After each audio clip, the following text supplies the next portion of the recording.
Guys welcome to my YouTube channel. তো আজকে দক্ষিণেশ্বরের মায়ের মন্দিরে একটু মন চাইলো পুজো দিতে। আমার এত ব্লগে এত কাছাকাছি মন্দির সেখানে যাওয়া হয় না, আর দূরে দূরে যাওয়া হয়। তো চলো বন্ধুরা, মানে যাওয়া হয় ভিডিও দেওয়া হয় না। তো বন্ধুরা চলো, বেশি লেট করবো না, অলরেডি 4:30 বাজ দিয়ে যায়। তো চলো দেখা হচ্ছে মন্দিরে। তো বন্ধুরা দেখো, মেট্রো স্টেশনে চলে এসেছি। তো মেট্রো করে চলে আসলাম দক্ষিণেশ্বরে। তো দেখো দক্ষিণেশ্বর রানী রাসমণি স্কাইওয়াক। তো এটা অনেক সুন্দর করেছে স্কাইওয়াকটা। এরকম স্কাইওয়াক ঠিক কালীঘাটেও করেছে, খুব সুন্দর স্কাইওয়াক দিয়ে আমরা স্কাইওয়াকের ওপর দিক দিয়ে যাচ্ছি। তো দেখো বন্ধুরা, এখানেও পরপর আপনারা ডালা কিনতে পারবেন, আপনারা এখান দিয়েও জুতো ফুতো রেখে যেতে পারবেন। আমাদের যেহেতু ওখানে চেনা জানা আছে, ওই জন্য আমরা ওখানেই দিই মন্দিরের সাইডে। তো বন্ধুরা দেখো, লিফটে করে নিচে চলে আসলাম। তো এন্ট্রি করে নিয়েছি মন্দিরে, মার মন্দিরে। মাঝে সাঝেই আসি বন্ধুরা, ব্লগ করা হয় না। তো আমার বাড়ির কাছাকাছি রয়েছে দক্ষিণেশ্বরের মায়ের মন্দির, আমি প্রায় মাঝে সাঝে আসি, কিন্তু ব্লগিংয়ে আর ব্লগ দেওয়া হয় না আপনাদেরকে। তো আজকে একটা ব্লগ করে দিলাম ছোটোখাটো।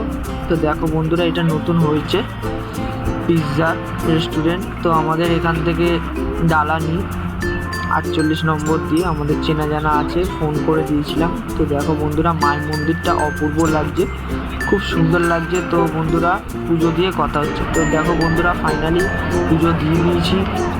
ফোন ওখানে ভেতরে অ্যালাউ নেই, আপনারা জানেন যারা যারা দক্ষিণেশ্বরের মায়ের মন্দিরে এসেছেন। তো দেখো বন্ধুরা, সন্ধ্যাবেলা আজকের দিনে একাদশী ছিল, তাও মন্দির ভালোই ভিড় ছিল। তো দেখো রোববার একে, তার মধ্যে একাদশী পড়েছে, ভালোই ভিড় পড়েছে। তো দেখো বন্ধুরা, গঙ্গার পাড়ে কত সুন্দর এরা সময় কাটাচ্ছে, সুন্দর মুহূর্ত একটি কাটাচ্ছে। তো আমিও সামনাসামনি গঙ্গার ধারে চলে আসলাম, যেহেতু আমি প্রায় গঙ্গার ধারে যাই। তো দক্ষিণেশ্বরের গঙ্গার ধার খুব সুন্দর লাগছে। তো দেখো বন্ধুরা, অপূর্ব দৃশ্য, সবাই বসে কত সুন্দর সময় টাইম কাটাচ্ছে, খুব সুন্দর লাগছে। তো যেহেতু আমার ওই পারে গিয়ে আপনাদেরকে একটু ভিডিও দেবো, ওই জন্য আমি রাত্রে লাস্ট স্টিমার ছিল, স্টিমারে করে স্টিমার লঞ্চ তো দেখো বন্ধুরা, স্টিমারের কাছে এগিয়ে যাচ্ছি। লাস্ট টাইম হয়ে গেছে 7টা, 7:30 লাস্ট স্টিমার। 7টা 7:30 পর্যন্ত আছে, এখন টাইম ওভার হয়ে গেছে। তো চলো বন্ধুরা গিয়ে দেখাচ্ছি। স্টিমারে করে যাচ্ছি, জানি আসার সময় স্টিমার পাবো না। তো দেখো বন্ধুরা, এই যে স্টিমারের লঞ্চ ঘাট, আমি টিকিট কেটে নিয়েছি। জানি স্টিমারে মানে আসার সময় পাবো না, বাসে করে আসতে হবে। তো ভিডিওটার জন্য যাচ্ছি ওই পারে। আদেশ ভাই কিছু না, নালে গঙ্গার ধারে সুন্দর একটি মুহূর্ত কাটাতাম, যেহেতু ওই পারে যেতে হবে, ওই জন্য লাস্ট স্টিমারে করে যাচ্ছি। তো দেখো বন্ধুরা, অলরেডি হাওয়া ছাড়ছে, ঝিরিঝিরি বৃষ্টিও পড়ছে, বৃষ্টি আসছে। এই যে আমাদের স্টিমার চলে এসছে, লাস্ট এটাই লাস্ট। এটা ওই পারে যাবে, তারপর আর আসবে না, এটা বন্ধ হয়ে যাবে। টাইম একদম ওভার হয়ে গেছিলো আমাদের। তো দেখো বন্ধুরা, এত সুন্দর দৃশ্য, মানে এত সুন্দর হাওয়া চাচ্ছে। এই দিন কালবৈশাখী ঝড়ও হয়েছিল, আপনারা জানেন ঠিক, ওই দিনই আমরা গেছিলাম। তো বেলুন মাঠের দৃশ্যগুলো দেখাবো। তো দেখো বন্ধুরা, মানে জোয়ার আসছে, আপনারা গঙ্গার জল দেখে বুঝতেই পারছেন যে কতটা জোয়ার আসছে। ভয়ও লাগছে একদিকে, মানে এতটা জোয়ারে লঞ্চ ঘাটে যাওয়াটা ঠিক উচিত হয়নি। তো একটা ভিডিওর জন্য ওই পারে যাচ্ছি, আদেশ ভাই কিছু না। তো দেখো বন্ধুরা, সুন্দর মুহূর্তটা মানে মানে বলে বোঝাতে পারবো না বন্ধুরা। মানে আমার এরকমভাবে সময় কাটাতে আমার খুব ভাল লাগে।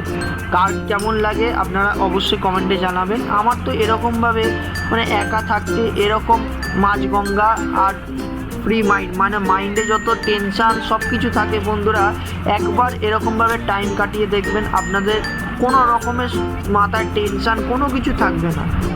মানে আমার তো খুব ভাল লাগে বন্ধুরা। আপনাদের কাঁধে কাঁধে ভালো লাগে অবশ্যই কমেন্টে জানাবেন, আমার খুব ভালো লাগে। তো এরকমভাবে সব রকম কাজকর্ম ফেলে ঠিক অল্প একটু মানসিক শান্তির জন্য আপনারা এরকমভাবে এক্সপেক্ট করবেন। তো বন্ধুরা, তো দেখো বলতে বলতে ঠিক চলে এসেছি বেলুন মাঠে। তো বেলুন মাঠে দেখো হাওয়া ছাড়ছে, দেখো বন্ধুরা খুব ঝড় বৃষ্টি হচ্ছে। আমরা এসেছি একদম রাতের দিকে, লোকজন প্রায় নেই বললেই চলে, প্রায় নেই বন্ধুরা। এরকম ঝড় বৃষ্টিতে সবাই যে যার বাড়ি চলে গেছে। তো দেখো বন্ধুরা, আমরা প্রবেশ করছি, প্রবেশ করতে করতে আমাদের প্রচুর জোর বৃষ্টি চলে এসছে। তো দেখো বেলুন মাঠ বন্ধুরা, সব কিছু বন্ধ হয়ে গেছে। মিউজিয়ামও আপনাদের দেখাতাম, হ্যাঁ ব্যাড লাক, অনেক টাইম ওভার হয়ে গেছে, 8টা প্রায় বাজতে যায়, সব কিছু বন্ধ হয়ে গেছে। বেলুন মাঠটা দেখানোর জন্য আপনারা এলাম। দেখো বন্ধুরা, আপনারা আকাশের দিকে তাকিয়ে দেখো যে কেমন আবহাওয়াটা দেখো, ওয়েদারটা দেখো বন্ধুরা, খুব ঝড় বৃষ্টি। দেখো ছাতা পাতা নিয়ে হচ্ছে আমরা শেষমেশ আমরা বেলুড় মঠ মন্দিরের ভেতরে বসেছিলাম আধা ঘন্টা 1 ঘন্টার মধ্যে। এত বৃষ্টি হচ্ছিল, লাস্টে বেশি কিছু আর ভিডিও করতে পারিনি বন্ধুরা। দেখো ফুলের গাছগুলো খুব সুন্দর লাগছে, হাওয়া চাচ্ছে। দেখো বন্ধুরা, এই ফুল গাছ দেখে আপনারা বুঝতে পারছেন যে কতটা হাওয়া চাচ্ছে। তো বৃষ্টি প্রায় অনেকটাই চলে এসছে, আমরা মন্দিরের ভেতরে আশ্রয় নেবো। দেখো বন্ধুরা, সবাই মন্দিরের ভেতর ঢুকে যাচ্ছে, আর ম্যাক্সিমাম কেউ নেই, এরকম ফাঁকা থাকে না। বৃষ্টিতে ভিজে একদম খুব খারাপ অবস্থা হয়ে গেল, প্রচুর বৃষ্টিতে ভিজে গেছি। তো ভিডিওটা কন্টিনিউ করে রাখতে পারছি না। ভিডিওটা কেমন লাগলো অবশ্যই কমেন্টে জানাবে, পুরো দেখাতে পারলাম না, নেক্সট ভিডিওতে অবশ্যই দেখাবো। এখনকার মতন বাই।